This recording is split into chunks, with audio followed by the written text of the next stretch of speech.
Last year, the Kenyan government strongly denied allegations that the country's police were involved in extrajudicial killings of terror suspects and criminals. But concerns about the activities of security services haven't gone away. We asked Mohammed Ali, one of Kenya's top investigative journalists, to find out why.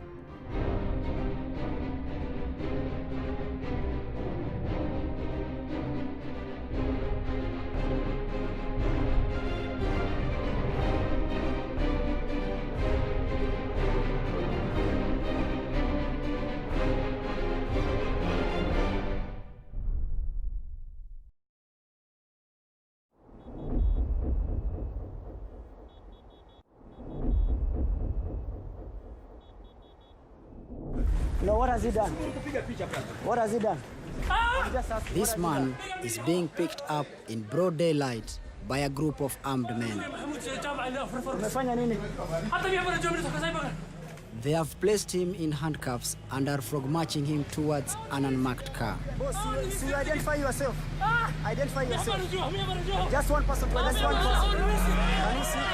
A crowd gathers and attempts to intervene on his behalf.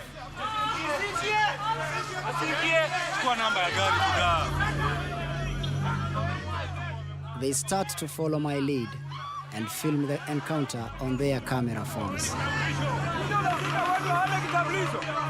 want to know if you're police officers. Identify yourself. The man believes the moment they get him into the vehicle, he may never be seen again. He starts to resist.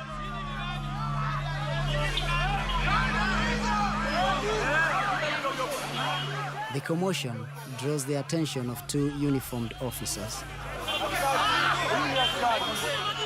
But instead of intervening, they are also bundled into the car and leave the scene with the man and his unidentified assailants. The crowd believes these men are members of one of Kenya's police death squads. If they are right, the man they took away could be in very serious trouble. Last December, Al Jazeera revealed that the Kenyan government is running secret police death squads tasked with assassinating suspected terrorists. The policemen who kill. For the first time, members of Kenya's death squad speak publicly about assassinating suspects. They were targeted, identified, and eliminated. Since I was employed, I've killed over 50. We don't arrest. We never. We are sharpshooters. The Kenyan government vigorously denied these allegations. I am not aware personally of any hit squad. The government does not maintain a hit squad because hit squads are maintained by criminal regime. 10 months on, we return to Kenya to find out whether the killings have stopped. Our investigation found that shoot-to-kill orders from government and intelligence leaders have left Kenyan police forces spinning dangerously out of control. 1,500 Kenyan citizens have been shot dead by the police since 2009. According to a panel of leading pathologists, Kenyans are currently 5 times more likely to be shot by a policeman than a criminal. Even the Kenyan army, seen by most Kenyans as less corrupt than the police, is implicated in the torture and disappearance of suspects. In the capital Nairobi alone last year, 127 Kenyans were killed by the police. That's a fatality every 3 days. One of these incidents occurred here in Kimathi Street last December. 3 alleged bank robbers were shot dead. The police story, as told this time by Central Nairobi Police Chief Paul Wanjama, was the same as it always is. The men were armed, dangerous, and in the process of attacking the public or officers of the law. They returned the fire. That's when now our officers opened the fire. Thank you. But we have heard a different account. Hi, good to see you. Jen is a hairdresser from Nairobi who was also an eyewitness to the incident. She's asked us to protect her identity. There was this big bang. When I peeped outside the window, I saw two boys and the policeman. They were not in uniform. I saw they were running after one of the boys. One of them started going back to the policeman. I think he wanted to surrender or something, but they shot him. And then there was another boy who was just passing by, carrying some papers. He was shot and he fell down. With two alleged armed robbers and a passerby all now shot down and immobilized by the police, Jane filmed what happened next on her mobile phone. One policeman walked to one boy. He shot him on the head. Then the second policeman, he did the same,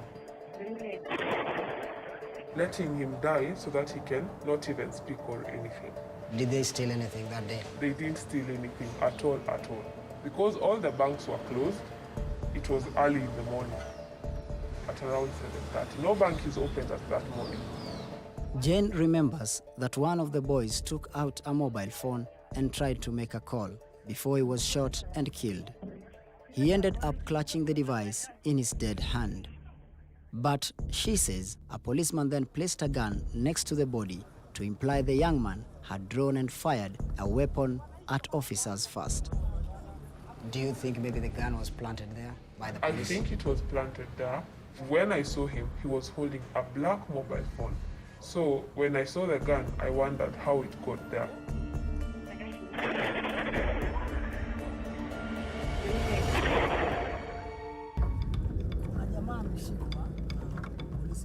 Ali Adan Omar, a successful Nairobi property developer, is the man we saw bundled into an unmarked car earlier.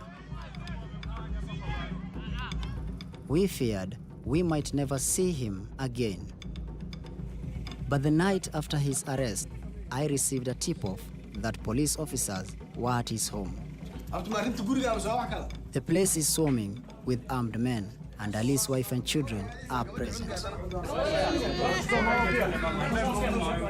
Their house has been ransacked. As Ali is led away in cuffs again, I ask him if he knows who his assailants are.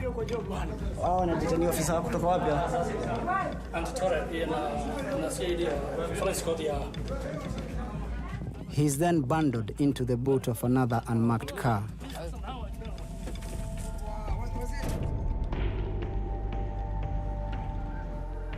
Six days after witnessing these events, I heard that Ali had been released. I returned to his apartment to find out what happened after he was first snatched from the street. Naonesha hata gani yao nasema sisi tunaweza kumaliza kwa haba kwa kuendaga karibu. Mimi nimeshamwambia leo kama siku yangu imeenda. Anasema wewe ni terrorist, wana nini? Mimi naambia mimi si terrorist, mimi ni mtu kawaida, raia, mtu anapenda amani. What is the cause of all these problems?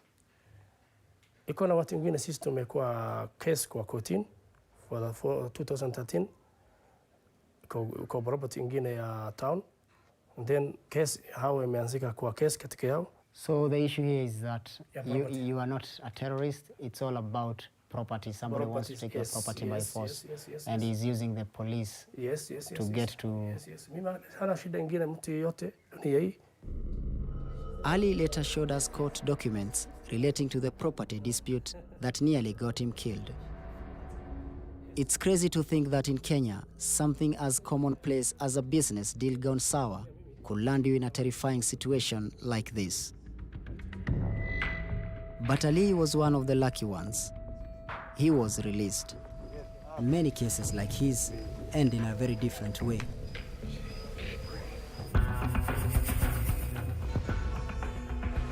So how are the police able to get away with so many shootings without being investigated or taken to court? To find out, I decided to track a new case.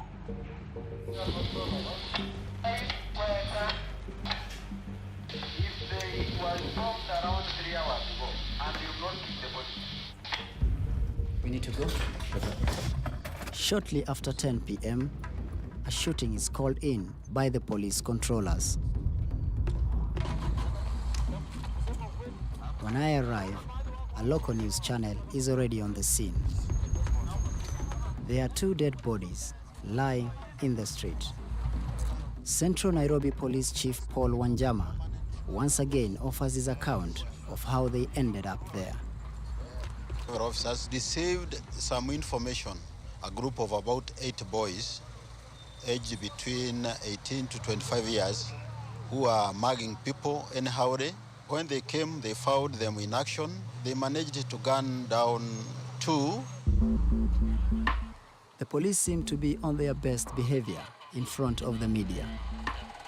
But sooner or later, they will take the bodies to the city morgue, where vital evidence can be allowed to slip conveniently through the cracks of Kenya's chaotic system.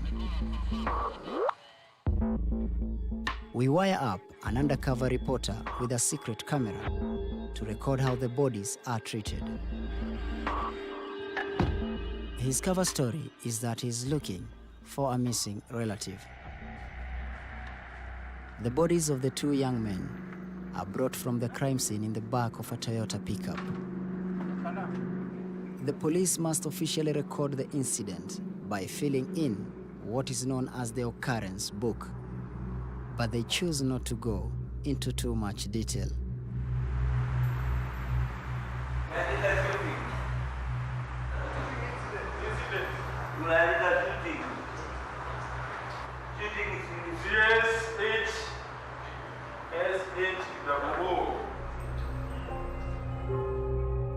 Within hours of the shooting, the official record of the deaths of these 2 young Kenyan men has been reduced to just 2 words: incident shoot.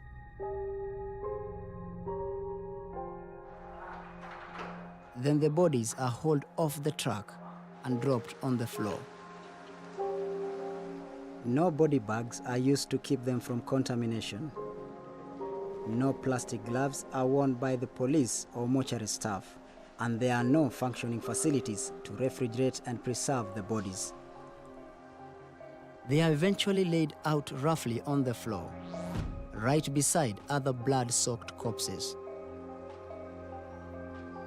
I visited the Independent Medical Legal Unit, a group of Kenyan pathologists dedicated to investigating human rights abuses. What happens at the mortuary? There is no effort to safeguard the integrity of this body as your main base of evidence. What happens is that bodies are stacked on the floor, bodies piled on another. You might say that the mortuary system inadvertently colludes to support the cover-up by the police.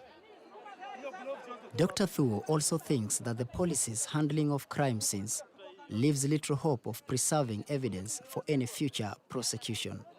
When persons are shot by the police, the bodies are just stacked onto a truck. Their hands are not protected, which is really important. If you are to judge the integrity of a shootout and you have a genuine forensic investigation, you might find some gunpowder on my hand. But if you just load my body onto the truck and move on, anything can clean off the gunpowder. At our request, IMLO moved the bodies to a private facility 2 weeks later. Dr. Thuo's colleague, pathologist Andrew Gashie, then conducted a post-mortem. Between them, the young men had been shot with 8 bullets. But left to rot in the morgue, their bodies were now so badly decomposed, Dr. Gashie was only able to confirm they were victims of a homicide. As is so often the case in Kenya, the gaps in the evidential chain make it very difficult to determine whether the police summarily executed a suspect or were acting in self-defense. And the 2 boys themselves, it turns out they were biochemistry students in their early 20s. Their families say they had traveled into Nairobi that Friday to visit the Student Help Center and find out what was delaying their university loans. Not the typical profile of a mugger, who are mugging people anyhow, despite the statement from the police chief at the crime scene. Well, that statement, I think, is a fabricated one. To me, I think not everyone that is shot is a mugger. The police are the only ones who actually know what happened. The 2 boys They cannot speak for themselves. It has been done. I've lost my boy. Okay, I know I'll never meet my boy on earth.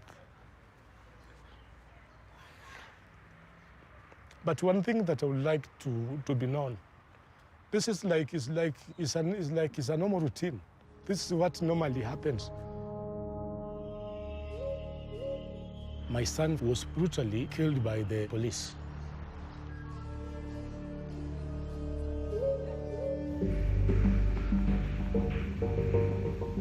But it's not just suspected criminals who are being killed. Allegedly, death squads are also used in Kenya to crack down on suspected political and religious extremists. We flew 600 kilometers from Nairobi to the town of Wajir, on the Somali border. In April of this year, 4 members of militant group Al-Shabaab crossed over from Somalia and attacked a university campus in the Kenyan town of Garissa.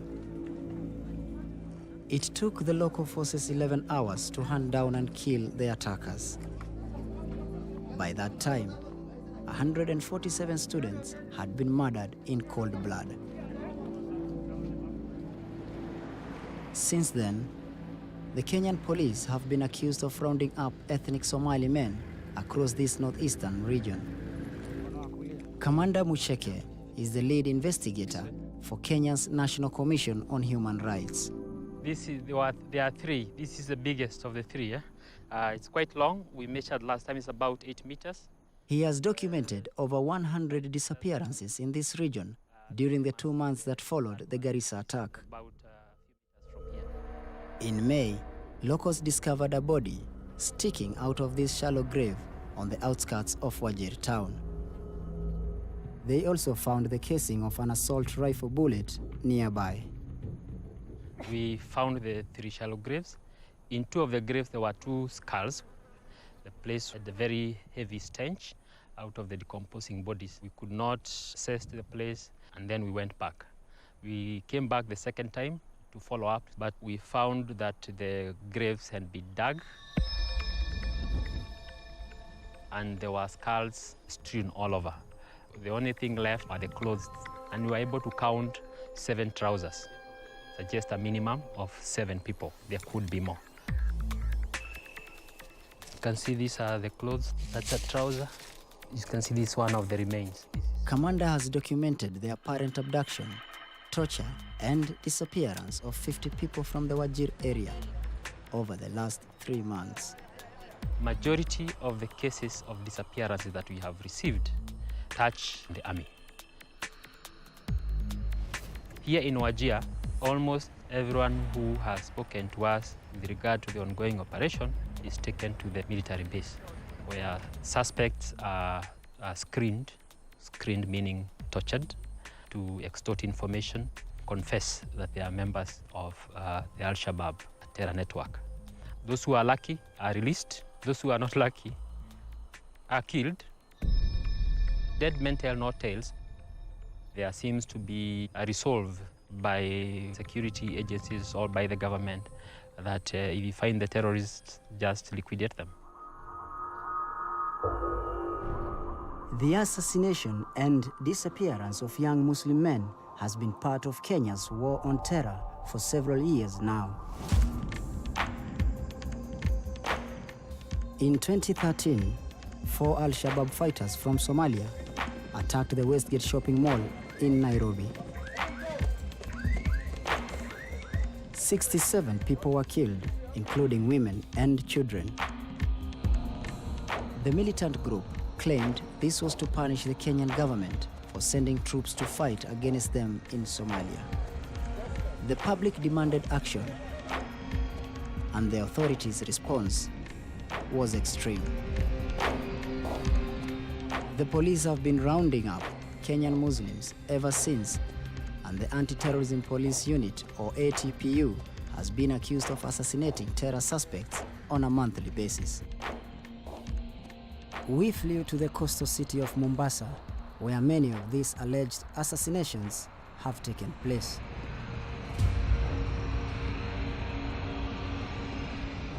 In cracking down on suspected extremists, the authorities have focused their attention on one place more than any other: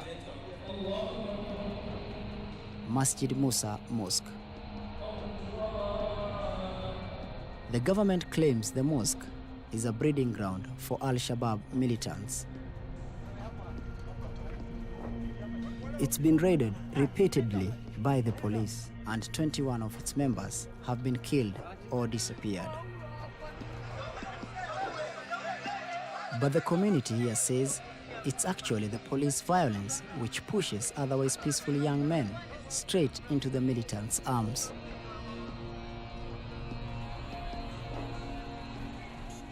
"3,000 Kenyan Muslims have already crossed the border to join and be trained by Al-Shabaab. One of them agreed to meet me at an abandoned scrapyard on the outskirts of Mombasa.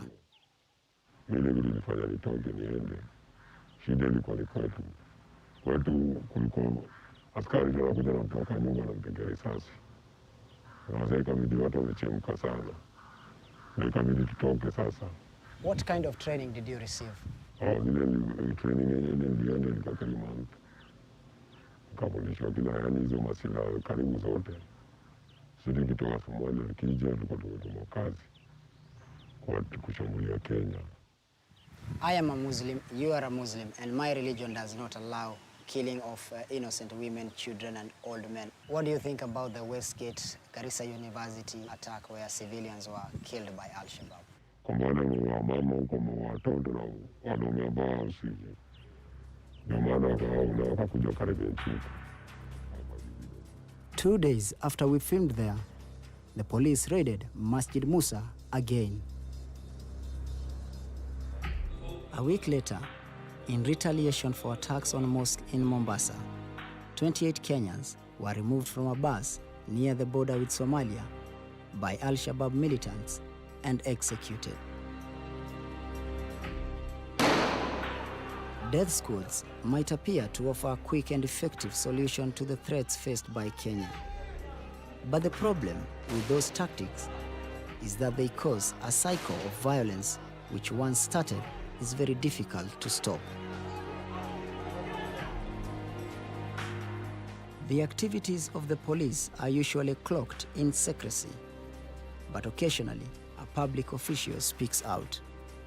One of those who admitted his men were operating a shoot-to-kill policy was Mombasa County Commissioner Nelson Marwa. Yeah.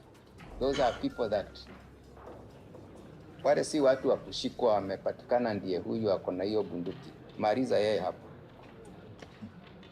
Anapelekwa kotini kufanya nini na ameua watu 6. Now let's be very fair here. We must be fair here. Akipatikana tunamumaliza on the spot. We caught up with him at a press conference in Mombasa. You have been caught on camera saying that if these suspected criminals or terrorists are arrested, they should be killed. What do you have to say about that? What we are saying is no government will allow criminals to take over. How do you deal with radicalized Al-Qaeda, Al-Shabaab individual who is carrying a hand grenade? What would be my role as a security officer? Much as killing is not in our vocabulary, but what options would you have? The bodies of more murdered young men have been discovered in the last month before broadcast of this film. It seems it's up to us, the Kenyan public, to put a stop to this. We, as a society, have to respect the sanctity of life, whether it belongs to the most notorious criminal or whether it belongs to the saint. It's human life. I've heard about it, but I thought it was a lie till when I experienced it. And I was there to experience what happened that day. They should not kill for something they have not done, because that is murder. Back in Nairobi, we asked the Inspector General of Police for an interview. We even went down to police headquarters to try and find him. We've just sat down with the Director of Communication from the Kenya National Police Service, who told us that the Inspector General of Police is not around. However, he has promised us an interview in a week's time to respond to these allegations. That interview never happened. On September the 1st, we wrote once more to the Kenyan National Police. We said again that in the interests of fairness and accuracy, we were seeking their response to the questions and allegations raised by this film. And once again, we've had no reply.